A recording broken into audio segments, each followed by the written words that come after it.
देश इस समय कोरोना जैसी भयंकर महामारी से जूझ रहा है और इसी को देखते हुए शायद अपराधी भी अपने अपराध को अंजाम दे रहे हैं। मामला है रतलाम और छतरपुर का, जहां पर दलित समाज पर अत्याचार हुए हैं, जिसे लेकर भीम आर्मी आज देवास जिले में कलेक्टर कार्यालय पर आई थी। क्या डिमांड थी आपकी? हम लोगों की डिमांड है कि भारत में अभी लगातार कुछ दिनों से लॉकडाउन की आड़ में दलितों पर अत्याचार चरम सीमा पार कर रहा है। तो छतरपुर में अभी कुछ दिन पहले ही परिवार के सामने एक महिला, गर्भवती महिला जो 5 माह से गर्भ से थी, उनके साथ में उनके परिवार के सामने 4 दिन से बलात्कार किया गया और अभी तक जो आरोपी है वो फरार है, उन पर कोई कार्यवाही नहीं हो रही है। अभी हाल ही में 2-3 दिन पहले हमारे बीएसपी के जिलाध्यक्ष समरत सिंह जी चौहान को षड्यंत्र के तहत ले जाया गया और उनको मारकर नदी में फेंक दिया गया, उनकी हत्या हो गई है।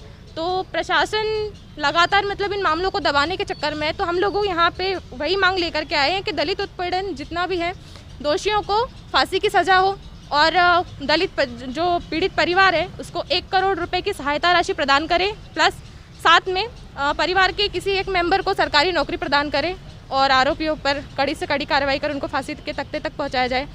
इसी के साथ में भीम आर्मी भारत एकता मिशन यहाँ आई है और हम लोग यही चाहते हैं कि अगर जल्दी से जल्दी कार्रवाई नहीं होगी तो फिर भीम आर्मी सड़कों पर उतरेगी और उग्र आंदोलन करेगी। इसकी समस्त जिम्मेदारी शासन प्रशासन की रहेगी।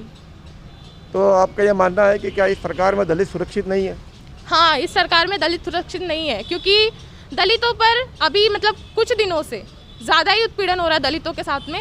मतलब बलात्कार, हत्याएं, फिर दलितों के साथ में कंटिन्यू मतलब ऐसी वारदातें सामने आती है जो कहने में भी हम लोगों को शर्म आती है। और हमारे ही कुछ लोग ऐसे होते हैं जो इसको मजाक बना करके चुप बैठ जाते हैं। तो मैं यही कहना चाहती हूँ कि अगर ये सरकार दलितों के हक में नहीं बोल पाती है या दोषियों को सज़ा नहीं दे पाती है तो इनको कुर्सी पर रहने का भी कोई हक नहीं है। अगर सरकार दलितों की नहीं है, जबकि देश में 85% दलित समुदाय के लोग हैं, अगर उनकी ये सरकार नहीं होती तो फिर किसकी होगी? दलितों की सुनवाई या जातिगत भेदभाव आखिर क्यों होता है दलितों के साथ में? ये नहीं होना चाहिए।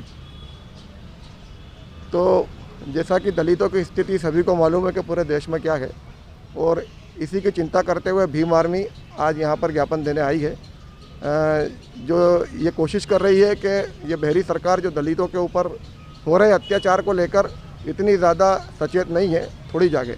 धन्यवाद।